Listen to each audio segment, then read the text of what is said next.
तो दोस्तों जय हिंद, नमस्कार। सैनिक मंत्रा चैनल में आप सभी का एक बार फिर स्वागत है। दोस्तों, हम हमेशा सोचते रहते हैं ना कि हमारे पास कोई ऐसा अनुभवी आदमी हो, कोई ऐसा मार्गदर्शन देने वाला आदमी हो जिससे कि हमें आगे का पता चल सके, हमारे भविष्य का पता चल सके और हम उनके अनुभवों को साझा करके, उनकी गलतियों को पकड़ के और उनकी पॉजिटिव चीज़ों को पकड़ के भी कुछ अच्छा अपने लिए कर सके और हमारे भविष्य को और ज़्यादा मजबूत कर सके। तो सैनिक मंत्रा चैनल आपके लिए आज से एक ऐसी सीरीज ला रही है जिसमें हमारे बहुत अनुभवी भूतपूर्व सैनिक और ऑन सर्विस सैनिक भी आएंगे जो अपने स्पेशल अनुभव आपके साथ शेयर करेंगे। आपको यह पता चलेगा कि किस तरह से मैनेज करना है, आगे आने वाले समय में हमारे साथ क्या क्या परिस्थितियां आ सकती है और उसको किस तरह से हमें हैंडल करना है, कहाँ से हम ज़्यादा अच्छा कर सकते हैं और किस तरह से आर्थिक तौर पे, सामाजिक तौर पे आगे बढ़ सकते हैं। तो ऐसे ही एक सुपर स्पेशलिटी व्यक्ति आज हमारे साथ मौजूद है, एक सर्विसमैन हितेश कुमार जी। तो हितेश कुमार जी, स्वागत है आपका हमारे चैनल में। सबसे पहले तो सैनिक मंत्रा चैनल का मैं खूब खूब धन्यवाद करना चाहता हूं कि सैनिक मंत्रा चैनल के माध्यम से आपको बहुत कुछ सीखने को मिल रहा है और इस माध्यम से बहुत सारे एक्सपीरियंस, बहुत सारी चीज़ ऐसी है आपको मिल सके। तो प्लीज़ इस चैनल को सब्सक्राइब कीजिए ताकि आगे वाले एक्सपीरियंस आपको आसानी से प्रोवाइड हो सके। तो दोस्तों, हितेश कुमार जी के बारे में अगर मैं शॉर्ट में बताऊं तो इन्होंने एक ऐसा मुकाम हासिल किया है कि आज रिटायरमेंट के बाद घर बैठे बैठे ही ये 70,000 रुपया 70,000 रुपीज़ हर महीने ऑटोमेटिक इनकम जनरेट कर रहे हैं। दोस्तों, ये एक बहुत बड़ी चीज़ है, बहुत बड़ा स्टेज है। मैंने बहुत सारे ऐसे केसेस देखे हैं जिसमें एक सर्विसमैन घर आने के बाद में अपने आप के ऊपर पछता रहे हैं, काफ़ी मुश्किलातों का अनुभव कर रहे हैं क्योंकि उनके पास इनकम कहीं से नहीं आ रही है। गवर्नमेंट जॉब नहीं मिल रही है, कोई बिजनेस सेटल नहीं हो रहा है, प्राइवेट्स में उनके इलाकों में कोई ज़्यादा अच्छे जॉब्स नहीं है, बहुत सारी मुश्किलें उठानी पड़ती है। लेकिन ऐसे माहौल में हितेश कुमार जी ने अपनी बुद्धि, अपनी सूझबूझ का इस्तेमाल करके कुछ ऐसा मैनेजमेंट किया है कि आज उन्हें कुछ भी करने की ज़रूरत नहीं है। तो आज इन्हीं सब चीज़ों के बारे में इनसे बातचीत करेंगे, इनके अनुभव को साझा करेंगे और सीखेंगे कि किस तरह से इन्होंने मैनेजमेंट किया है। तो सर, आपने इतना अच्छा मैनेज किया, इतना अच्छा मुकाम हासिल किया, तो ये आपने कब से सोचना शुरू किया? आपको ये आइडिया कैसे आया सर? सबसे पहले तो हम काफ़ी कम एज में डिफेंस को ज्वाइन करते हैं और हम इतने मैच्योर नहीं होते ताकि हम अपना भविष्य तय कर सके। और मैंने भी कम एज में डिफेंस ज्वाइन किया था और मैंने जब फौज में पैर रखा तब मेरे एक गुरु थे जिसने मेरे को फौज में चलना सिखाया। मेरी 2 या 3 साल सर्विस के बाद वो रिटायरमेंट हो गए और मेरी बात उससे होती रहती थी। तो उसको काफ़ी परेशानी आई पैसों के मामले में, सर्विस के मामले में। तो मैं काफ़ी बार सोचता था कि फौज का इतना सक्सेसफुल आदमी आफ्टर रिटायरमेंट इतना अनसक्सेस कैसे हो सकता है। वही चीज़ मैं अपने दिमाग में न्यूट्रलाइज करता था कि आगे वाले समय में कोई भी अपना जवान फौज में रिटायरमेंट होने के बाद, सिविल में जाने के बाद ये प्रॉब्लम ना आए। वो पॉजिटिव विचार हमेशा मेरे दिमाग में चलता था और वो चीज़ को लेकर के आज मैं सक्षम हूँ। सर, पैसे कमाते भी सभी है और पैसे बचाते भी सभी है, लेकिन तरीके अलग अलग होते हैं। दुनिया रोज़ रोज़ डेवलपमेंट हो रही है, रोज़ रोज़ बदल रही है और हम क्या करते हैं उसके साथ नहीं चलते बल्कि हम अलग चलते हैं। और आमतौर पे क्या होता है कि 5 या 6 साल सर्विस के दौरान हम जितने भी पैसे इकट्ठे हुए वो इकट्ठे करके अपनी फैसिलिटी खरीद लेते हैं और अपने दिमाग में ये डाल देते हैं कि मैंने अपना इन्वेस्टमेंट कर लिया। ये चीज़ बिल्कुल गलत है कि इन्वेस्टमेंट वो नहीं है जो आपकी फैसिलिटी है। इन्वेस्टमेंट वो है जो आपको जेब में पैसे डालें। फौजी आदमी के पास थोड़ा बहुत सा पैसा हो जाता है तो क्या करता है, सबसे पहला काम करता है मकान खरीदने का। बिल्कुल। और जब रिटायरमेंट होता है तब उसको पता चलता है कि इधर तो मेरा भविष्य है ही नहीं और भारी नुकसान उठा लेता है। क्या 100 में से 70 फौजी को मैंने ऐसे देखा है कि जो ये गलती करते हैं। तो दोस्तों, आप भी जब भी मकान खरीदते हो तो पक्का चेक करो कि भविष्य में क्या आप उधर सेटल हो सकते हो, तभी ये मकान उधर खरीदो, वरना मकान खरीदने की गलती मत करो क्योंकि आगे वाले समय में आपको बहुत नुकसान उठाना पड़ेगा उसकी। बिल्कुल सही बात बताइए। देखिए, बाकी सिविलियंस की ज़िंदगी क्या होती है, आमतौर पे एक सीरीज में चलती है। कोई जॉब कर रहा है, कोई गवर्नमेंट जॉब कर रहा है, कोई बिजनेस कर रहा है, तो उसकी 60-70 साल उम्र तक की लंबे अरसे तक वो उसी में सेटल रहता है, उसे कोई दिक्कत नहीं आती।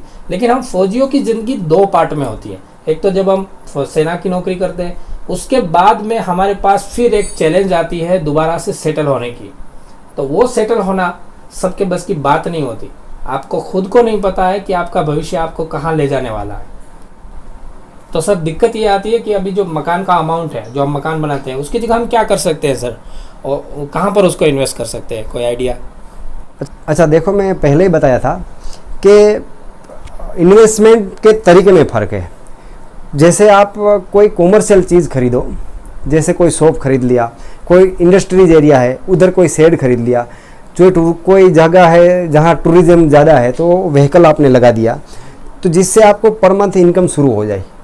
जी बिल्कुल सही बात है। कॉमर्शियल प्रॉपर्टी की इनकम हमेशा ज़्यादा होती है बाकी प्रॉपर्टियों से, तो ये एक कोशिश करनी चाहिए। बहुत अच्छा पॉइंट बताया है सर ने।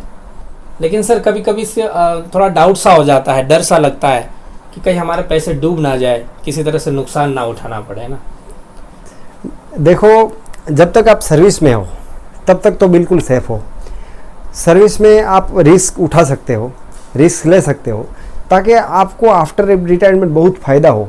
और सर्विस में अगर आपने रिस्क ले लिया तो आपका आफ्टर रिटायरमेंट इसका बहुत ही फ़ायदा होगा। और जितना आपने कोई कॉमर्शियल चीज़ खरीदी तो एक तरह से उसका किराया भी आना शुरू हो जाएगा। और जब रिटायर्ड हो, आप रिटायर्ड हो गए तो जितनी आपकी पर मंथ पेंशन बनेगी उतना ही वो प्रॉपर्टी आपको इनकम दे देगी। तो आपको उस आफ्टर 20 साल के बाद इतना फ़ायदा होगा जिसका आप अंदाज़ा भी नहीं लगा सकते। बिल्कुल सही बात है, मतलब कि डबल इनकम भी हो जाएगी। और मुख्य ध्यान देने वाली बात यह है कि आपको असली चैलेंज तो आपकी रिटायरमेंट के बाद है, तो उसके लिए तैयारी अभी से शुरू करनी है। अच्छा सर, तो मैं आपसे ही पूछना चाहता हूँ, पर्सनली आपने कैसे किया सर, हम आपसे जानना चाहते हैं, थोड़ा बताएंगे सर। अच्छा, स्टार्टिंग में मैंने क्या किया, दुकान खरीद लिया। तो मेरे पास पैसे तो थे नहीं, तो मैंने लोन लेके दुकान खरीदा और दुकानों को किराए पे दे दिया। तो वहाँ से जो किराया आता था वो मैं लोन में अमाउंट में कर देता था। दूसरा, मैं मिडिल क्लास से हूँ तो थोड़ी बहुत सी खेती भी है, तो उसमें एक ट्रैक्टर खरीद लिया, तो ट्रैक्टर से खेती भी हो जाती है और दूसरा फ्री टाइम में उसका एक तरह से किराया भी आता है। तो ये हो गया। और अच्छा, मतलब कि सर अपने पैसे खर्च किए बगैर ही लोन के पैसों से एक अच्छी खासी प्रॉपर्टी खड़ी कर ली, बहुत दिमाग की बात है ये। और सर क्या क्या है? और मैं एपी फंड कटाता था, तब मेरे को किसी ने गाइड किया कि म्यूचुअल फंड में पैसा लगाने के लिए। तो म्यूचुअल फंड में मैंने क्या SIP किया था, और आज 15 साल के बाद मेरे को उसका भी बहुत सारा बेनिफिट मिला। और उसमें मैं इंटरेस्ट नहीं लेने लगा, तो थोड़े बहुत से मैंने शेयर भी खरीदे थे, जो कि आज मैंने बेचे नहीं है, लेकिन उसका भी काफ़ी बेनिफिट, मेरे काफ़ी पैसा मेरे पास है। तो आज अब मैं अपने को रिलैक्स महसूस कर सकता हूँ कि भविष्य, पहले मैंने रिस्क लिया तब जाके आज मैं रिलैक्स हूँ ना। अगर तब मैं इतना करता नहीं तो आज मैं रिलैक्स हो नहीं पाता। बिल्कुल सही बात बताई। मतलब कि एपी फंड एक पैसे बचाने का बहुत अच्छा जरिया है और सबसे सेफ चीज़ है। अगर आपको सेफ्टी चाहिए, आप एपी फंड में इन्वेस्ट कर रहे हो, लेकिन थोड़ा सा अगर आप रिस्क लेते हो, जैसे कि म्यूचुअल फंड है, शेयर मार्केट है, तो उसमें इन्वेस्ट करते हो तो बढ़ने के चांसेस ज़्यादा है। हालांकि उसमें कुछ रिस्क भी हो सकता है, लेकिन रिस्क लेना लाइफ में ज़रूरी है। तो सर आज की डेट में आपकी ऑन ग्राउंड कंडीशन क्या है हमारे? जैसे कि एक मिडिल क्लास फैमिली को जो चाहिए वो सब कुछ आज मेरे पास है। अच्छा खासा मकान भी है, कार भी है, और इसके अलावा इतनी प्रॉपर्टी मैंने जनरेट करके रखी है कि पर मंथ 70,000 रुपीज़ मेरे को आते हैं।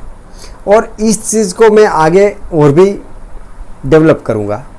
मतलब कहने का मतलब ये है कि जो आज से 15 साल पहले जो बीज लगाए थे वो आज पेड़ बन के पूरी तरह से खिल गया है और आज सारी चीज़ें काम आ रही है, उसका फल मिल रहा है।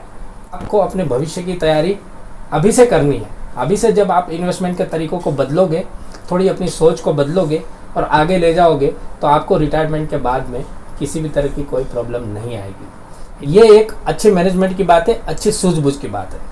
तो सर ओवरऑल हमारे दोस्तों के लिए कोई मैसेज देना चाहते हैं आप, आखिरी आपका संदेश?